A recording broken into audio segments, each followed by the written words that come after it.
Alors, ici, on va continuer sur l'unité 4, leçon 3. Donc, vous écrivez suite.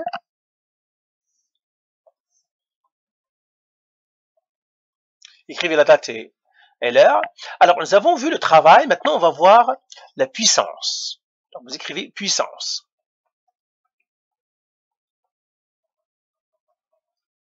Puissance. Alors, c'est quoi la puissance? Eh bien, la puissance, il y a une formule. OK, donc, c'est ça. Il y a une formule. La puissance, c'est quoi? Donc, on va faire ces formules. P est égal le travail qui divise le temps. Donc, on va écrire ici W, le travail, en joules. Delta T, le temps, en général en secondes. Et puis P, la puissance. Alors, la puissance est mesurée en watts. Je mettrai ici W, ça veut dire watts. Lui, c'est les joules. On a parlé, c'est le travail. Et ça, c'est les watts. Maintenant, c'est quoi la puissance? La puissance, c'est le travail effectué en une seconde. Alors, on va l'écrire ici. Ça, c'est le travail. Je laisserai celui-là, la formule du travail. Ça, c'est l'exercice que nous avons fait. On va l'écrire ici. La puissance est le travail effectué par une force en une seconde. Le travail, la puissance, c'est pour cela que celui-là, on peut dire il est puissant. Ça veut dire en une seconde combien de travail il peut faire. La puissance est le travail effectué en une seconde.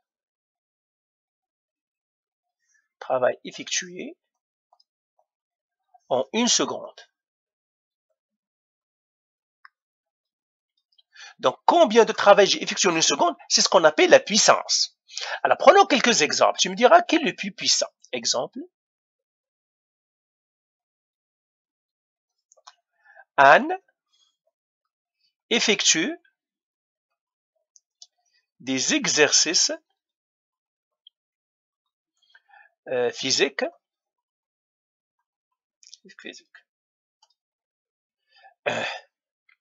Le travail par exemple, en 2 secondes,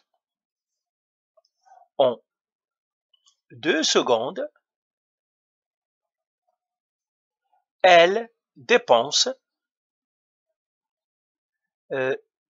100 joules. Ça veut dire il a effectué un travail de 100 joules en 2 secondes. Je mettrai ici. Maria fait les mêmes exercices,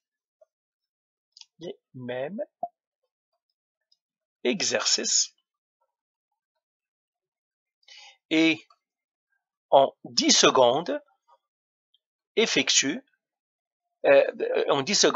elle dépense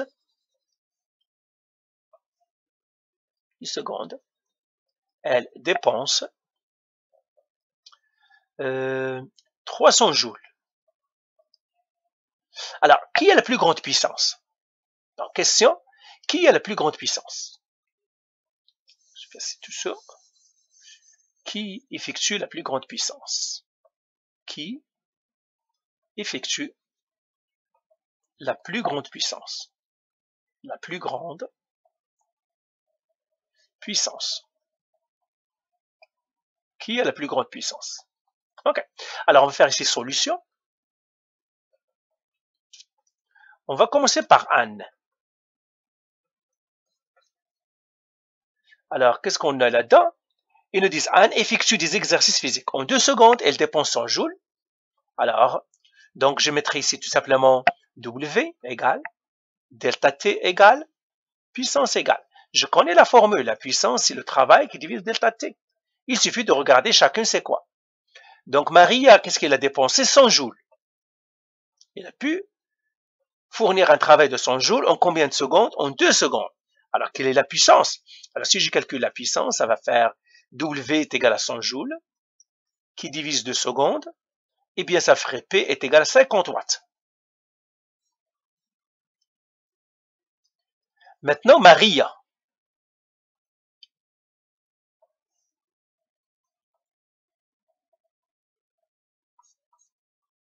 Maria, il est un travail, delta T et P. Le travail, c'est 300 joules. Le delta T, c'est combien ici de secondes? Et la puissance, c'est quoi? Comment on va faire? On va faire P égale W, c'est 300 joules sur 10 secondes. Alors P, il est égal 300 sur 10, 30 watts. Alors, qui est le plus puissant? C'est Maria. Bah, c'est Anne. Pourquoi? Parce que Anne, c'est-à-dire en 2 secondes, elle est arrivée à fournir 100 joules. Maria a fourni plus de travail, mais en 10 secondes. Ça veut dire qu'elle est moins puissante. Donc, vous voyez, la puissance ne nous dit rien sur le travail qu'on a effectué. Il faut savoir en combien de temps on a fait ce travail. Donc, c'est ça la puissance. Donc, la puissance, donc, c'est ça. Alors, maintenant, par exemple, c'est ça. Donc, ça, on l'avait fait. C'est ça. Alors, prenons un autre. Voilà, tout ça, c'est bon. OK. Donc, oui. OK. Alors, quand vous achetez un appareil, vous allez toujours trouver qu'il vous indique la puissance. Par exemple, j'achète, regardez tous les appareils, votre ordinateur, vous allez voir qu'ils vous donnent la puissance. Ils ne vous donneront pas le travail. Pourquoi on ne vous donnera pas le travail? Parce qu'on ne sait pas combien de temps il va travailler votre machine. Alors, je vais effacer tout ça. Quand on achète dans un appareil, on indique toujours la puissance, mais pas le travail. Alors, dans les appareils, on va l'écrire ici, dans les appareils électriques, on indique la puissance et non pas le travail. Et non pas le travail. C'est ça ce qu'on a dit. J'aimerais qu'on fasse un exercice. Regardez par exemple, partez et regardez la laveuse et la sécheuse. Regardez votre ordinateur derrière. Vous allez toujours voir qu'il vous donne la puissance. On ne vous donnera jamais le travail. Pourquoi? Parce que le travail, encore une fois, on doit savoir combien de temps il a travaillé. Alors pour cela, on va faire un exemple.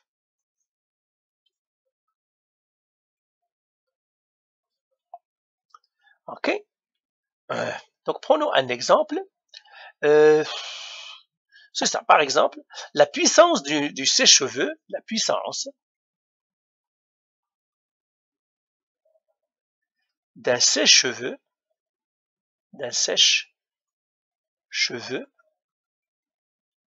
est de 1000 watts. OK? OK? Le sèche-cheveux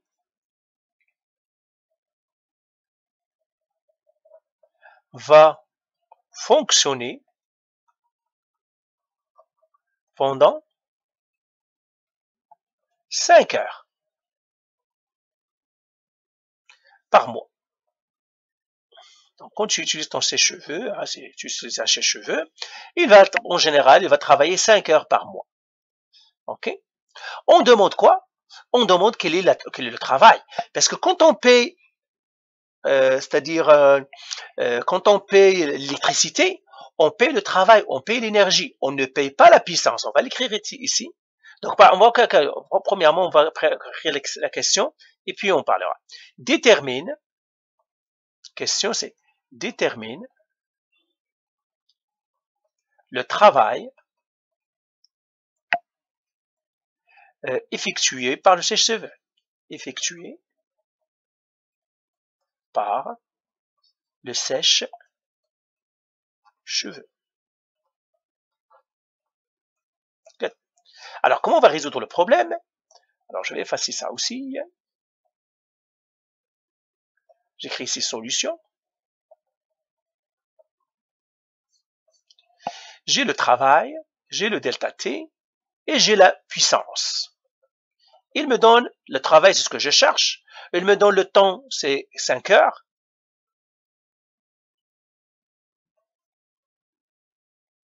Et il me donne la puissance, c'est combien la puissance? 1000 watts.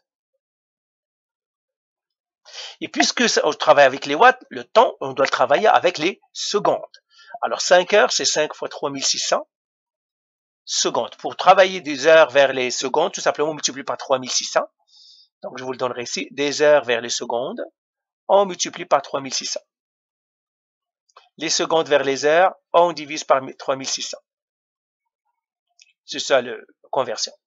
Alors, 5 fois 3600, ma calculatrice. 5 fois 3600. Ça fait 18 000. 18 000 secondes. Et maintenant, je recherche le travail. Le travail, ça serait quoi? Ben, tout simplement, j'écris ma formule. Donc, j'écris puissance. Elle est égale travail sur delta T.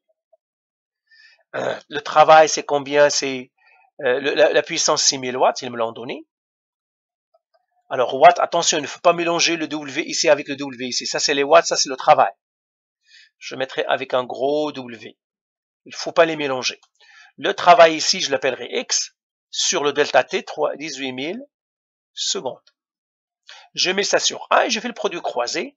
Donc, mon X, ça serait 1000 fois 18 000 secondes. Eh bien, ça me donnerait 18 millions de watts. Pardon, de joules. Parce que le travail, c'est en joules. Donc, le travail, il est, donc je mettrai W, il est 18 000 kilojoules. Parce que 1000 joules, c'est 1 kilojoule. OK? 1000 joules, c'est 1 kilojoule. Donc, ça, c'est les joules. C'est kilojoules. Alors, l'énergie, surtout avec l'électricité et tout, on va partir, on va écrire unité. On va écrire ici unité. Unité d'énergie électrique.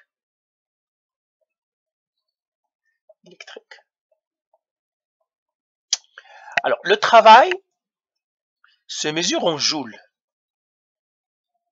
Mais pour l'électricité, le travail se mesure en kilowatts-heure.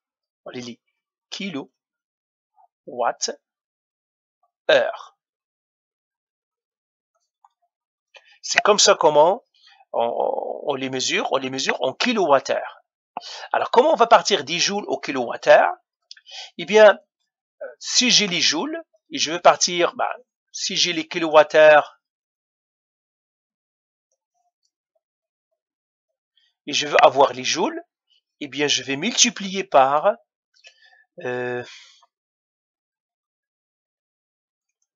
3 600 000. Si je veux avoir les joules pour passer, je dois diviser par 3 600 000. OK? Mais il y a un truc plus facile. Quand on utilise le kilowattheure, le delta T sera en heures. Alors, on va l'écrire ici. On va faire raccourci.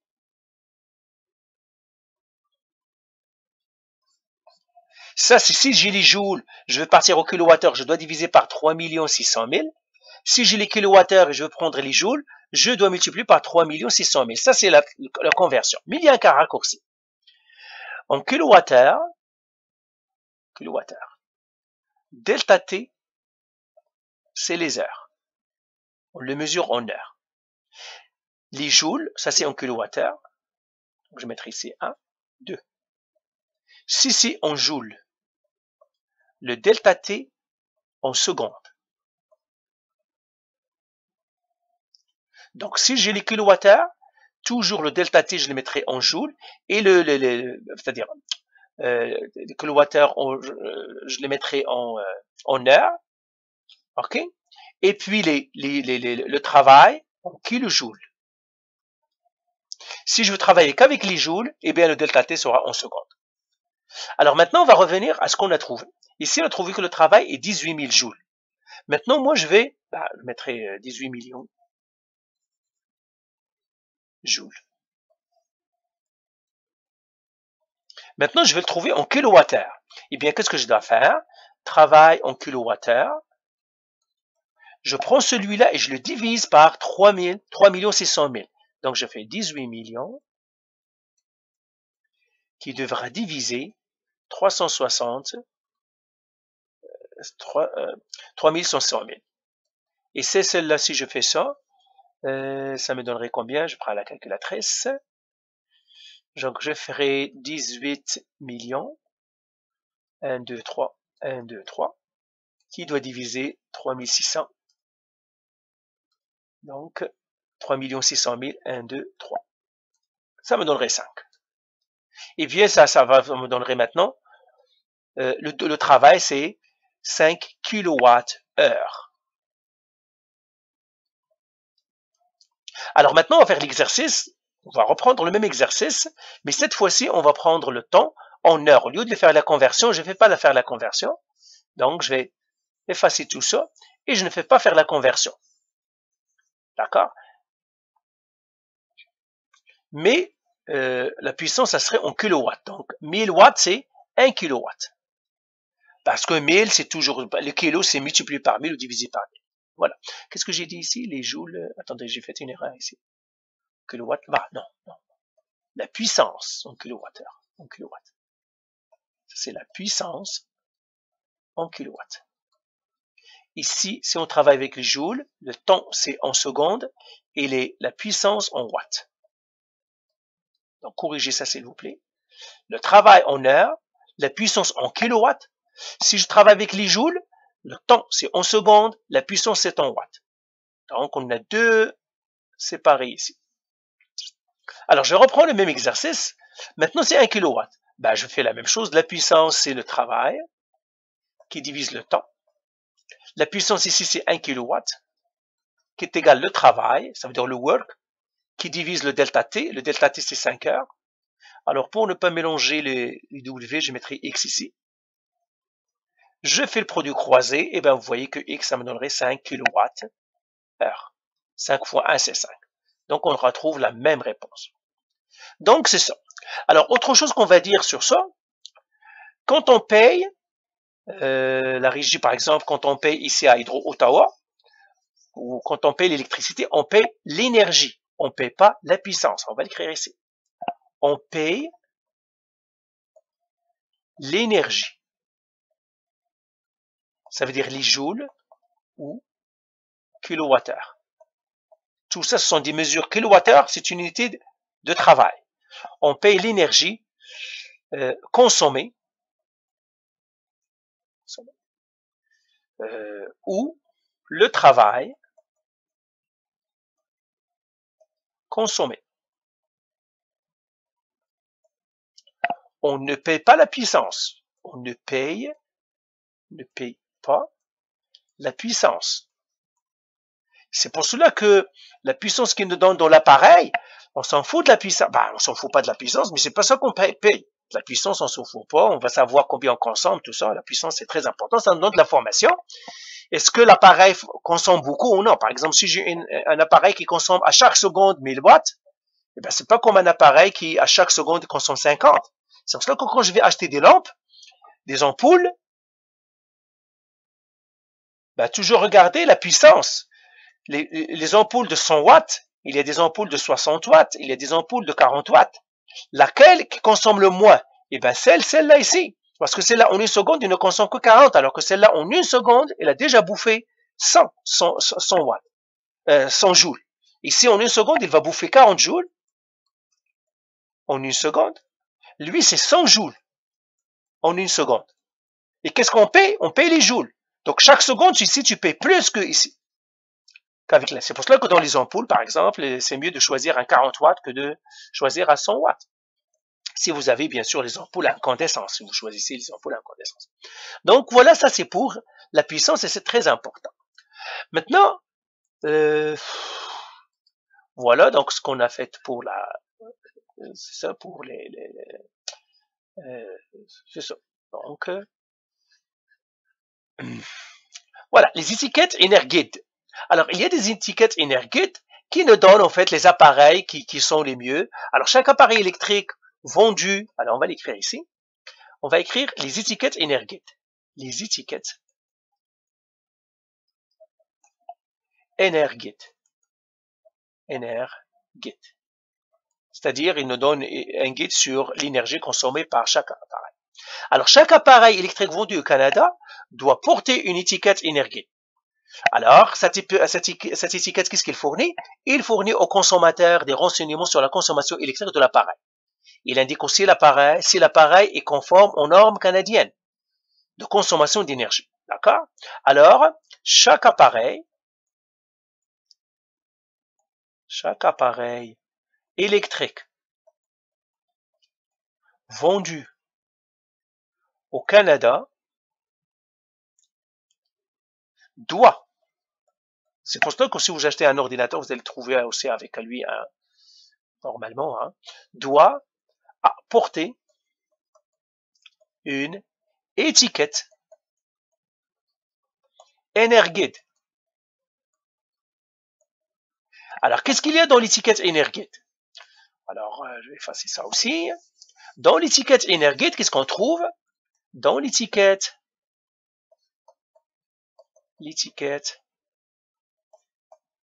Energate, attendez, je vais l'écrire comme il l'écrit.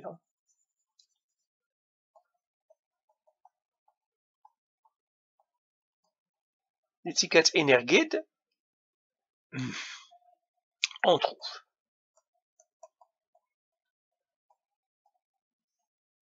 alors, qu'est-ce qu'on trouve dans l'étiquette Energate? Eh bien, on trouve la consommation,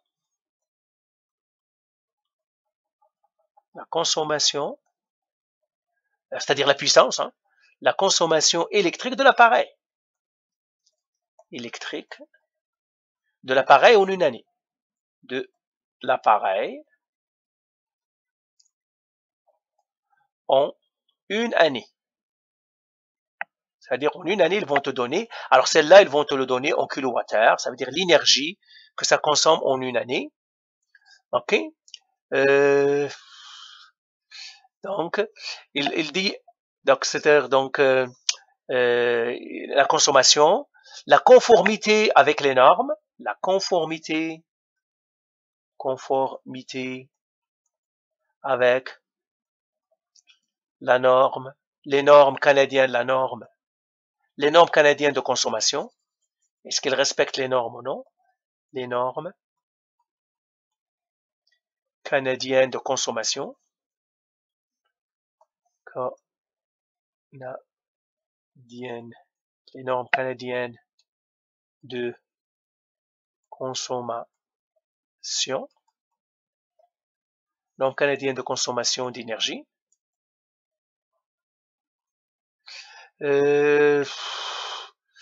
Une cote. Il donne une cote de qualité.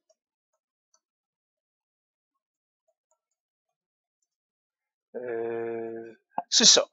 Alors, une cote de qualité, c'est ça. Donc, et autre information. Donc, c'est ça ce que, il y a un exemple que vous pouvez regarder dans vos documents, etc. Donc, c'est ça ce qui se passe. Donc, pour la consommation d'énergie. Pourquoi? Parce que c'est l'environnement, on doit sauver l'environnement, etc. OK. Alors, on va faire un dernier exemple et on arrête. Donc, je vais effacer ici. On va faire un exemple, exercice. Alors, on va faire un exercice ici. Alors, calcule le coût annuel. Calcule le coût annuel. Calcule le coût annuel d'opération. Coût annuel d'opération d'un lave-vaisselle.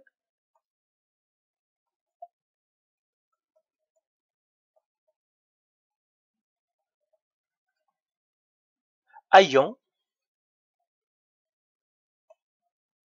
une cote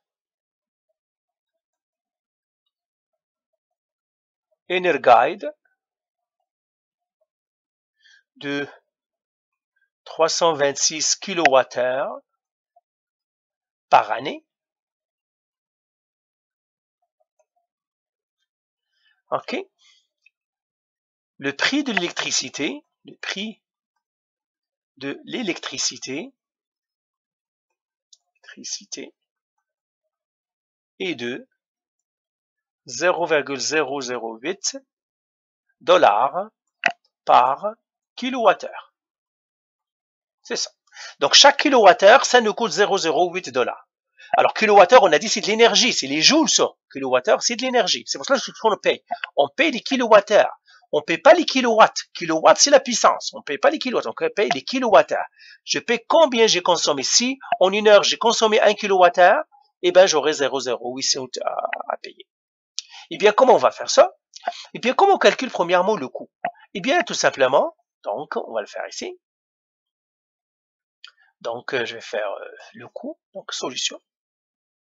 Tout simplement, produit croisé, ici, il n'y a rien là-dedans. Hein. Donc, j'écris ici delta E, l'énergie. J, le coût, le petit c, donc le taux, coût unitaire. Et puis J, le coût. Alors, l'énergie que je consomme, c'est quoi? 326 kWh. Et le coût, c'est 0,008 $ par kilowattheure. Je cherche le coût ici. Alors, ça veut dire quoi? Ça veut dire que j'ai 0,008 kilowattheure, c'est-à-dire, c'est ça, dollars, pardon. Ça, c'est dollars. Pour 1 kilowattheure, moi, j'ai combien de kilowattheures? Eh bien, j'en ai 326 kilowattheures. C'est tout simplement produit croisé et je dois chercher le coût qui est là. Combien ça me coûte? 1 kilowattheure me coûte 0,08. Combien ça me coûte les 326? Produit croisé, tout simplement. Et je fais le coût égal 326 kilowattheures fois 0,08 $. Et là, si je fais ce calcul-là, qu'est-ce que je vais trouver? 26,08 $ par année. 26,08 $ par année. 26,08 $ par année. Donc, chaque année, cet appareil va me coûter 26,08 $ pour fonctionner la lave-vaisselle. C'est une lave-vaisselle. Donc, pour faire fonctionner la lave-vaisselle, eh bien, chaque année, je dois dépenser 26,08 $ par année. Donc, voilà pour des exercices comme ça. Alors, bien sûr, il y a un raccourci. Bien sûr, tout simplement, le coût, il est égal à une formule. Si je veux faire un raccourci, alors je vais effacer ça. Ou bien, je vais le faire sur une autre. Alors, je vais faire ci. Donc, vous pouvez écrire formule.